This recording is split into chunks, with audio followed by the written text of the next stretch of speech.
that Meghan Markle continues to use her royal title. I don't believe that that's her voice, on the grounds that every photograph we've seen of the alleged... What began as another carefully curated chapter in Meghan Markle's public narrative has suddenly taken an unexpected and explosive turn. Fresh scrutiny surrounding details linked to Princess Lilibet has reignited long-standing questions, but this time the controversy is being fueled by voices much closer to home. As new claims and family revelations spark intense debate, royal watchers are once again demanding answers. Could these latest disclosures change the conversation entirely? Tell us in the comments. Do you think these growing doubts deserve closer examination, or are they being blown out of proportion? To help us bring you more royal updates and uncover the stories making headlines, please subscribe.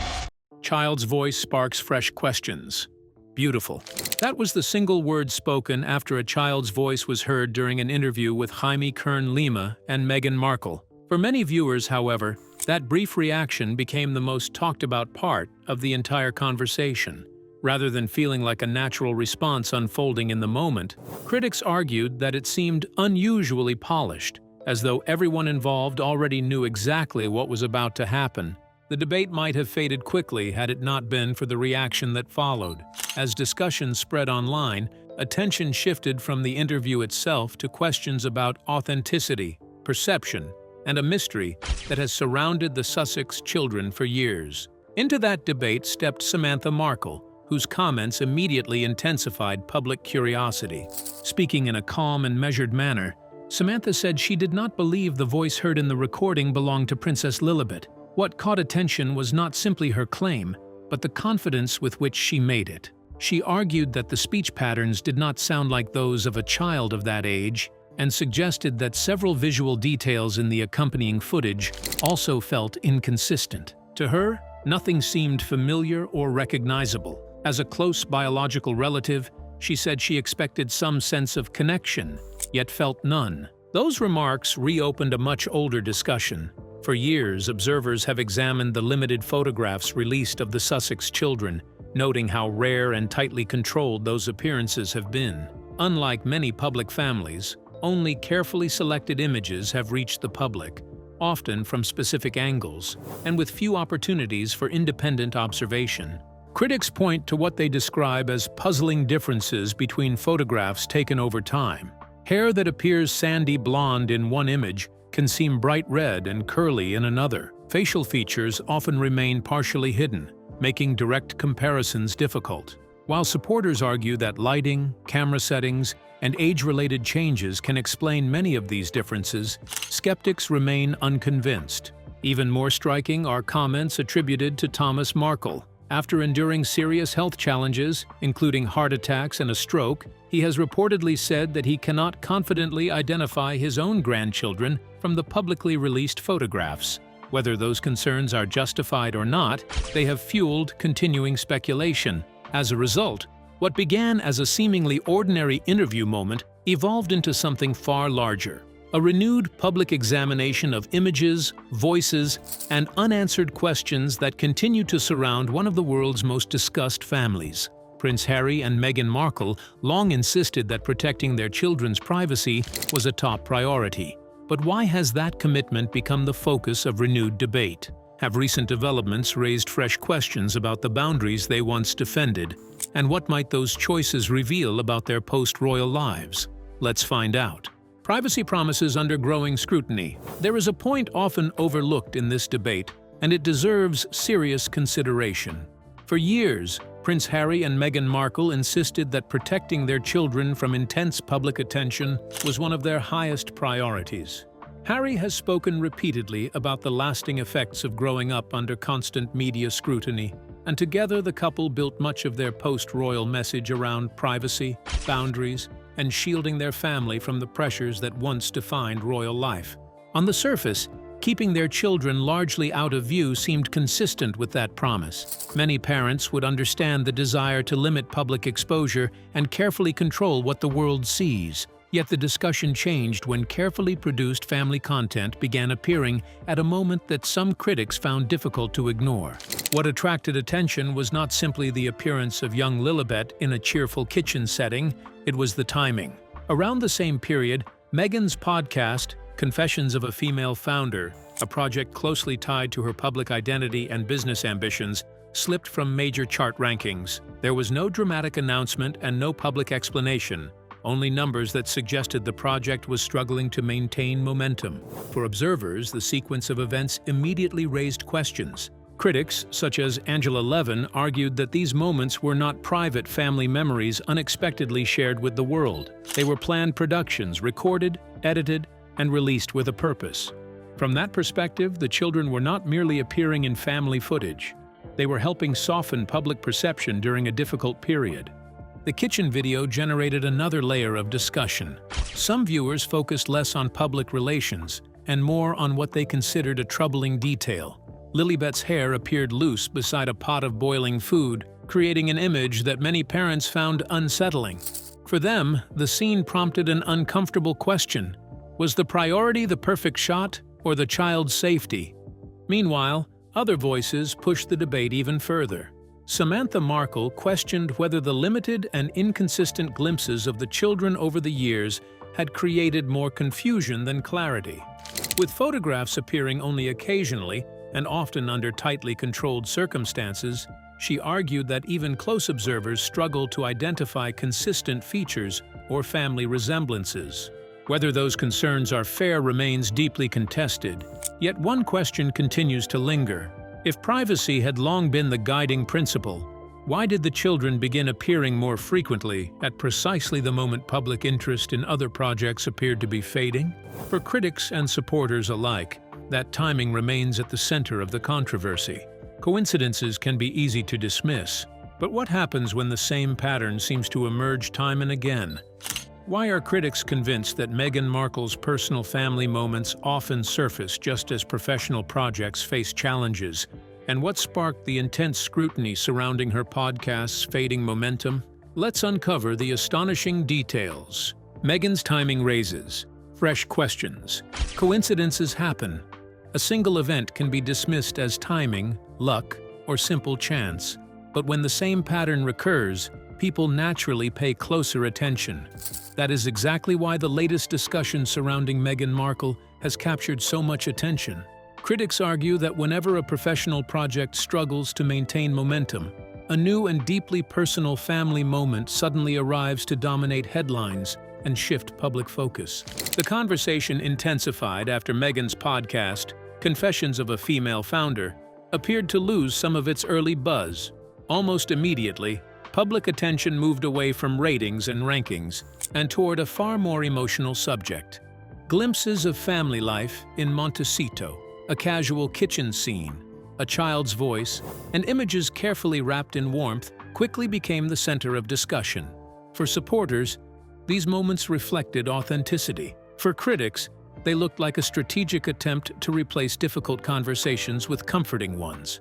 Among those questioning the timing was royal commentator Angela Levin, who argued that children create an emotional connection that few marketing strategies can match. A family image can soften public opinion, encourage engagement, and redirect attention away from disappointing headlines. Whether intentional or not, the result is often the same. The public stops talking about setbacks and starts talking about family. What makes the debate even more complicated is Prince Harry's long-standing position on privacy. For years, he has spoken about the damage caused by media intrusion into childhood, often linking those concerns to his own experiences growing up in the spotlight and the impact it had on his mother, Diana, Princess of Wales. He repeatedly emphasized that protecting his children would be one of his highest priorities. Yet critics believe the public visibility of Archie and Lilibet has gradually increased, creating questions about who ultimately decides how much of family life is shared with the world. Then, another detail surfaced during Meghan's interview with Jamie Kern-Lima. While viewers focused on the conversation itself, some noticed a gift basket in the background carrying a title that sparked immediate debate: Her Royal Highness, Duchess of Sussex. The significance lay in the fact that following the agreements reached after the Sussexes stepped back from royal duties in January of 2020, the use of Her Royal Highness was expected to be set aside in public life. Taken separately, each moment might seem minor. Together, however, they have fueled a larger question. Are these merely unrelated events, or do they reveal a carefully managed strategy behind the Sussex brand and the stories that continue to surround it? Prince Harry's departure from royal life was supposed to be governed by a carefully crafted agreement that seemed clear and final. So what unexpected detail resurfaced years later, reopening old wounds and triggering fresh outrage behind palace doors? And could it reveal that the story was never truly settled after all? Let's get into the details. Harry's Sandringham deal sparks outrage. Few moments in recent royal history carried as much weight as the private discussions held at Sandringham in early 2020, when Prince Harry met with Queen Elizabeth II to help shape the future of his life outside the monarchy. The agreement that emerged was presented as a respectful compromise, carefully designed to allow a new path forward while preserving the dignity of the crown. At its heart was a commitment that seemed clear, settled, and final. Years after Prince Harry and Meghan Markle stepped back from royal duties, an unexpected detail has reignited controversy and stirred fresh debate within royal circles. The issue did not arise from a major interview, speech, or official statement. Instead, it emerged during a polished media appearance featuring Meghan and her close friend, entrepreneur Jamie Kern-Lima. Viewers quickly noticed a label displaying Her Royal Highness, Duchess of Sussex, a detail that immediately attracted attention. While it may have seemed minor to some, others viewed it as highly significant given the circumstances surrounding the Sussexes' departure from royal life. Much of the discussion centers not simply on the title itself, but on where it appeared. The content was professionally produced, carefully filmed, and deliberately presented. Because every visible element in such productions is often considered intentional, critics have questioned whether a detail of that nature could have gone unnoticed by individuals experienced in branding and public image. Reports suggest that the matter has caused frustration among some royal observers and commentators. For them, the debate extends beyond protocol and touches on questions of trust and past understandings. The original arrangements following the Sussexes' exit were reached during the reign of Queen Elizabeth II, whose commitment to public service remains central to discussions about royal tradition. As a result, some interpret the title's appearance as reopening an issue many believed had already been resolved. The discussion has since expanded far beyond palace walls. Commentators, public figures, and members of the public have offered differing interpretations. Some argue the label was simply overlooked, while others believe it carried a deliberate message.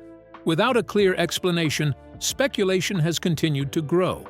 What might have been dismissed as a small detail has instead become a symbol of a larger debate, whether agreements made during a pivotal moment in royal history still hold the same meaning today. For centuries, America has guarded itself against the influence of inherited titles and foreign privilege, embedding that concern into its very foundation. But why has this constitutional debate suddenly returned to the spotlight? Because of Meghan Markle? What questions are being raised, and could they carry implications far beyond a single royal title? Let's unravel the details. Meghan's title sparks constitutional debate.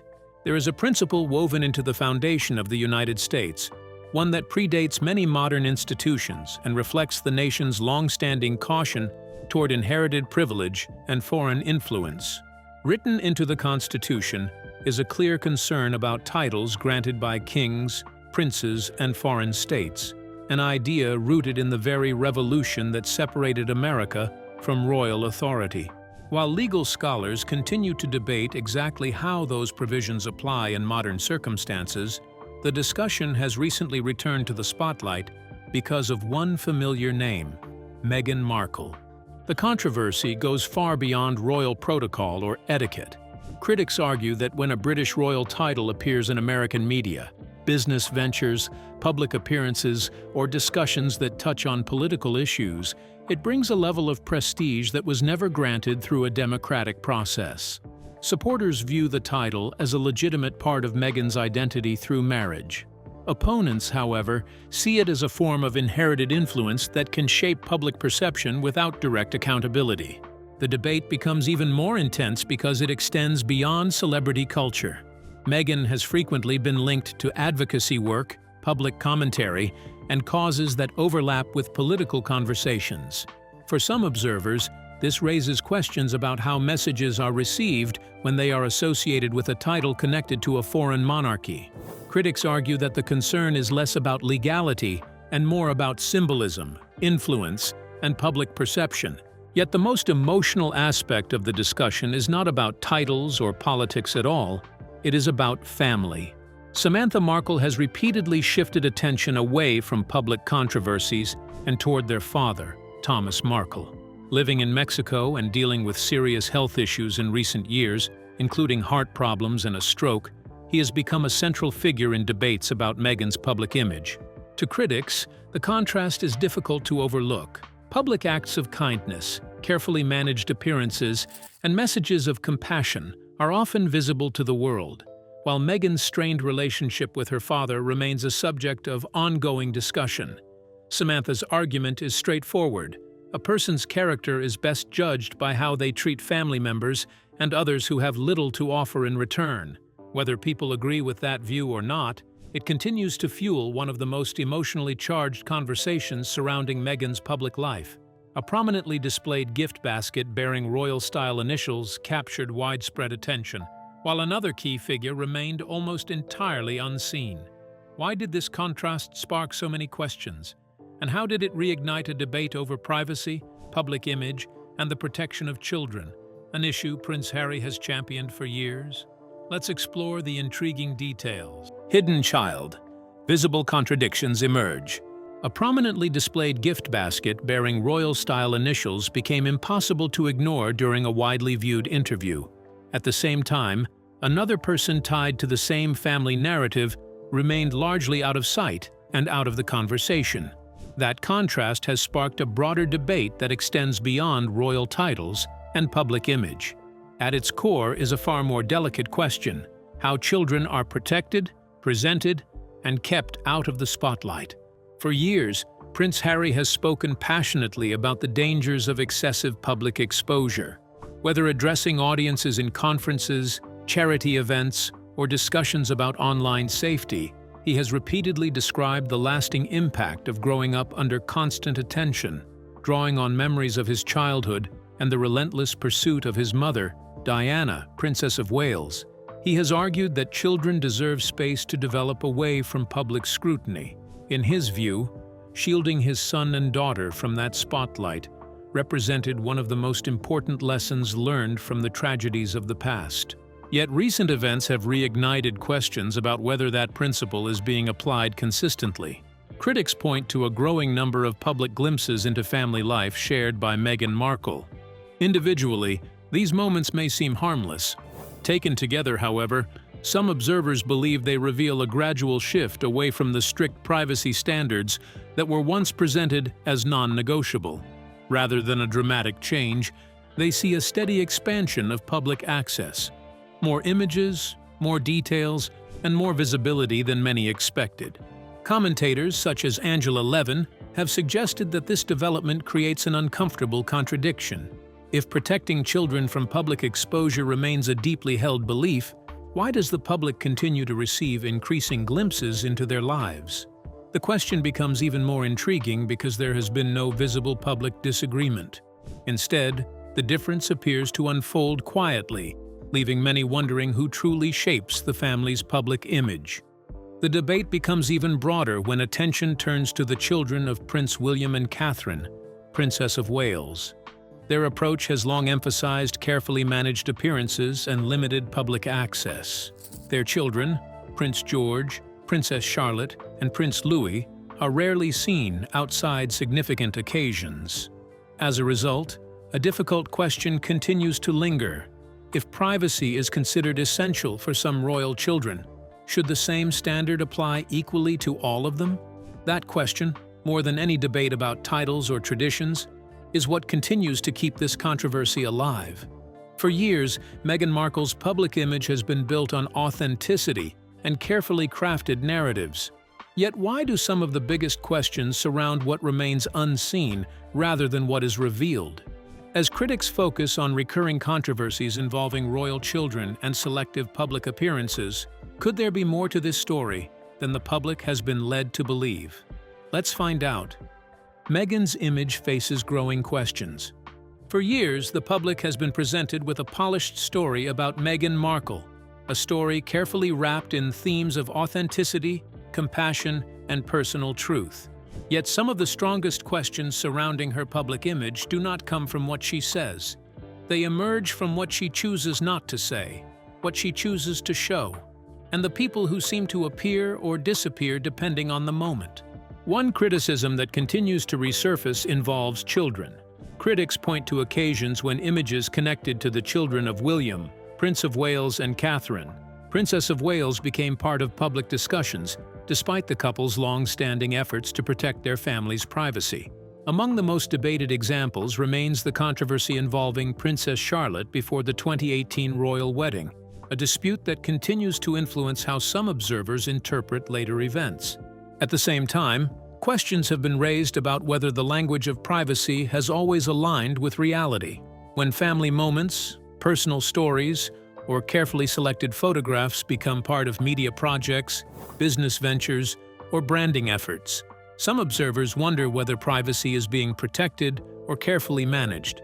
For critics, that distinction matters.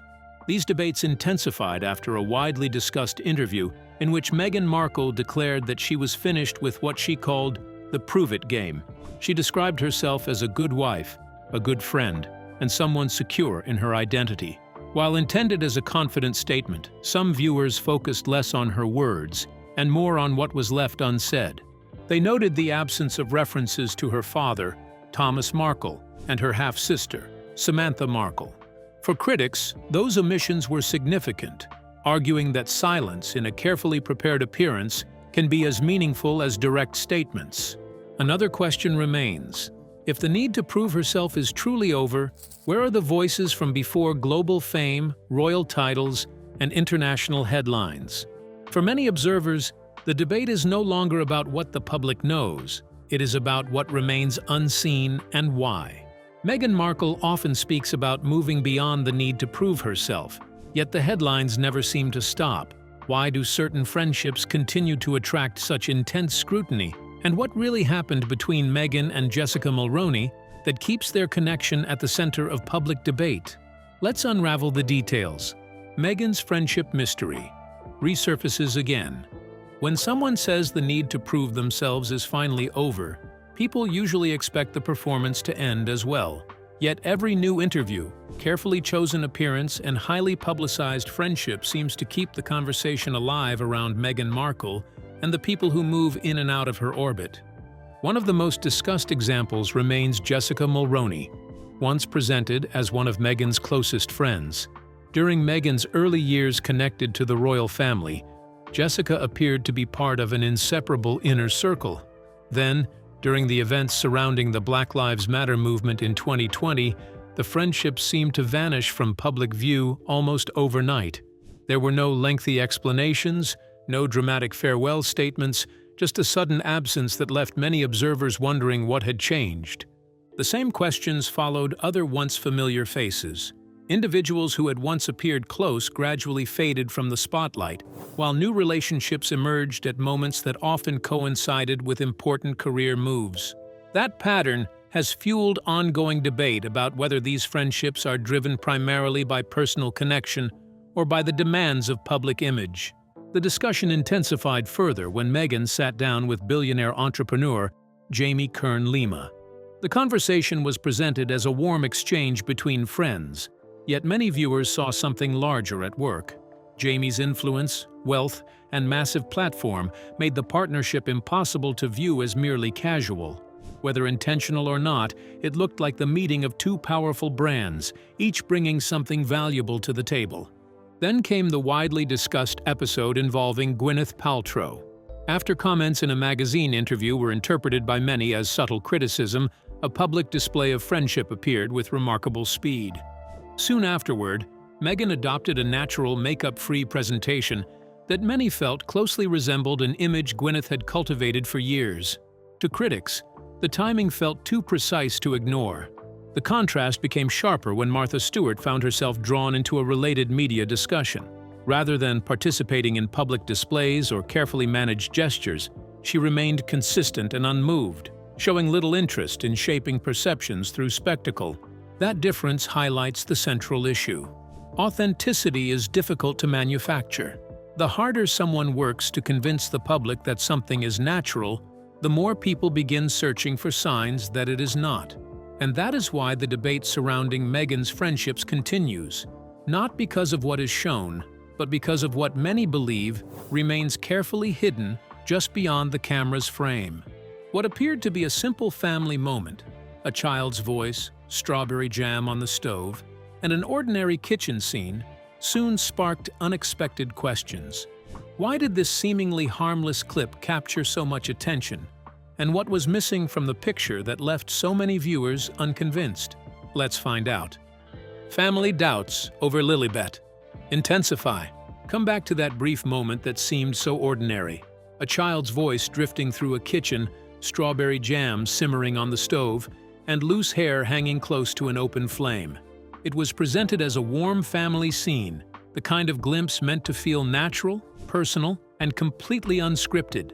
For many viewers, it was just another charming snapshot of family life. For others, it became something entirely different. What made that short clip so powerful was not what it revealed, but what it failed to confirm. As discussions spread across social media and beyond, some of Meghan Markle's closest relatives publicly admitted that they could not recognize the child they were being asked to accept as family. Her half-sister, Samantha Markle, spoke of searching through photographs without finding a familiar connection.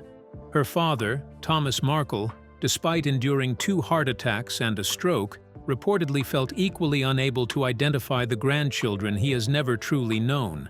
Those remarks landed at a time when public trust was already under pressure.